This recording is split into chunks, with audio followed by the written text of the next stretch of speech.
Hello everyone. तो आज की वीडियो में हम सॉल्व करने वाले हैं एक्सरसाइज 5.2 का क्वेश्चन नंबर 5 का फर्स्ट और सेकंड दोनों क्वेश्चन को हम सॉल्व करेंगे इस वीडियो में। बेटा इस चैनल पे हम 9th और 10th क्लास के सभी एनसीईआरटी के क्वेश्चन करते हैं। तो अगर आप चैनल पे नए हो तो सबसे पहले इस चैनल को सब्सक्राइब कर दो।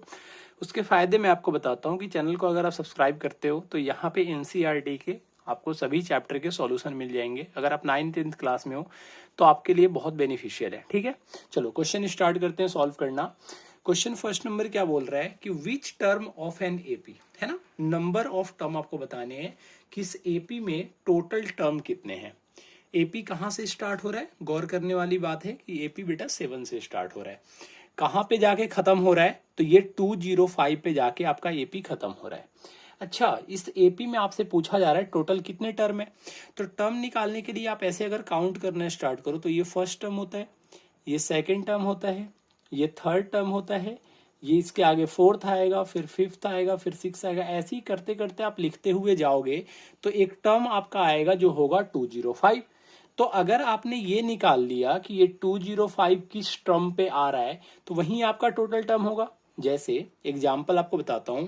अच्छा, ये उन बच्चों के लिए भी बेनिफिशियल है जिनको बिल्कुल भी एपी के बारे में नॉलेज नहीं है। अगर वो इस वीडियो को देख रहे हैं तो उनका कंसेप्ट यहाँ से भी क्लियर हो जाएगा।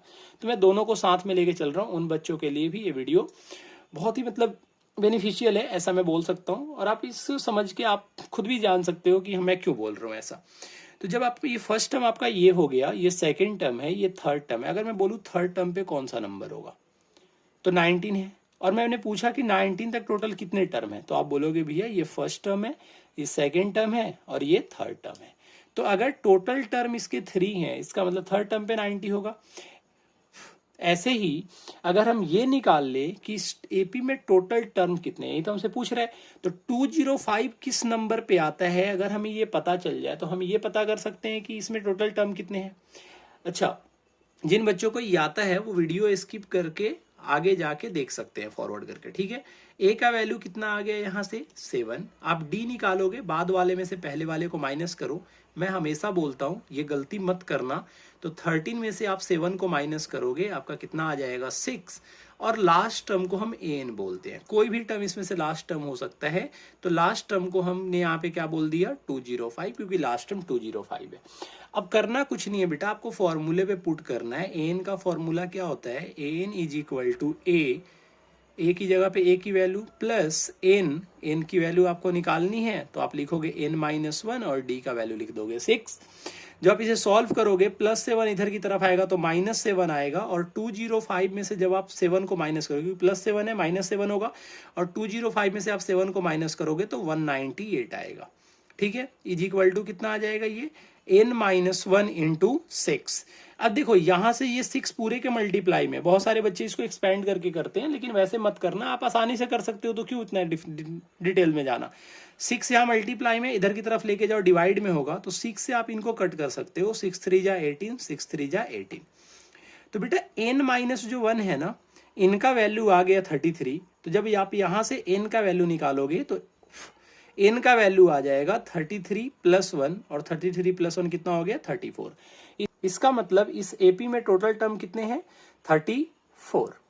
समझ में आ गया आपको क्वेश्चन। अब सेकंड नंबर क्वेश्चन को सॉल्व करते हैं। सेम क्वेश्चन है तो मैं इसको डायरेक्ट कर देता हूं। ये ए का वैल्यू आप 18 लिखो। बहुत सारे बच्चों को डी निकालने में परेशानी होती है, तो बेटा डी निकालने के लिए आप इसको पहले मिक्स्ड को आप फ्रैक्शन में चेंज करो, नॉर्मल फ्रैक्शन में। तो ये 15 2 जा 30 हो जाएगा, 30 और 1 कितना हो जाएगा 31/2। अच्छा, मैं इसमें से इसको माइनस कर रहा हूँ, क्या आप इसमें से करोगे तो इसको सेम नंबर आएगा? हाँ जी, ये सेम आएगा क्योंकि ये एपी में है। तो आप माइनस कर सकते हो। बस ये ध्यान में रखना कि बाद वाले टर्म में से आपको पहले वाले टर्म को माइनस करना पड़ेगा। जब आप इनको माइनस करोगे तो 2 और 1 का एलसीएम आप जानते हो 2 आएगा, ये 31 आएगा, माइनस ये 36 हो जाएगा, और 31 में से 36 जाने पे कितना आता है -5/2 आएगा। ये ध्यान रखना, ये गलती नहीं करनी है आपको। एन का वैल्यू कितना आ गया, लास्ट टर्म को एन बोलते हैं, वो आपका 47 है। अब आप फॉर्मूले पुट कर दो, -47 is equal to A18 plus n-1 into -5/2। कोई परेशानी आपको नहीं है ना बेटा? तो इनको सॉल्व करो फिर। ये -47 है, -18 इधर आएगा तो सॉरी +18 इधर आएगा तो -18 होगा, और 47 में जब आप 18 देखो लिख ही देता हूं मैं, -47 -18 is equal to n-1 into -5/2। जब इनको सॉल्व करोगे तो ये कितना हो जाएगा, -65 is equal to n-1 into -5/2। अब ध्यान से देखो, ये -5/2 इधर मल्टीप्लाई में, उधर जाएगा तो डिवाइड में जाएगा, तो ये आपका क्या हो जाएगा, ये हो जाएगा -65 अपॉन में -5, और ये जो 2 है वो ऊपर चला जाएगा। किसको किसको समझ में आएगा बताओ, किसे समझ में आया या नहीं आया? भाई साहब ये मल्टीप्लाई में था तो इधर जाएगा तो ये डिवाइड में जाएगा, और डिवाइड में जाता है तो रेसिप्रोकल होता है, इतना तो आप जानते हो ना, 10th क्लास में आ गए तो बेटा इतना तो पता होगा आपको।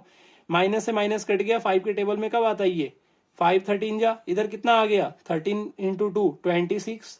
तो लिख देता हूं यहाँ पे, ये 26 इज इक्वल टू कितना हो गया वैल्यू, n-1, ये -1 इधर आएगा तो क्या हो जाएगा 26 + 1, और 26 + 1 कितना होता है 26। तो n का वैल्यू कितना आ गया 26। तो इस एपी में टोटल टर्म कितने थे बेटा 26। उम्मीद करते हैं बेटा ये सॉल्यूशन आपको समझ में आया होगा। अगर ऐसे ही आपको सॉल्यूशन समझ में आ रहा है, बहुत अच्छे तरीके से क्लियर हो रहा है कंसेप्ट, तो बेटा वीडियो को एक लाइक कर देना, चैनल को सब्सक्राइब कर देना, और हाँ दोस्तों में शेयर जरूर कर देना। ठीक है, इतना तो आप कर सकते हो। ठीक है, ये ध्यान रखना, ये मेरी पर्सनल रिक्वेस्ट है आपसे, इतना आप कर देना ताकि चैनल को सपोर्ट मिलेगा, तो और भी मैं ज्यादा मोटिवेट होकर और भी चैप्टर के सॉल्यूशन आपके लिए डालते रहूंगा। मिलते हैं आपसे बेटा नेक्स्ट वीडियो में नेक्स्ट क्वेश्चन के साथ। Till then tata bye bye.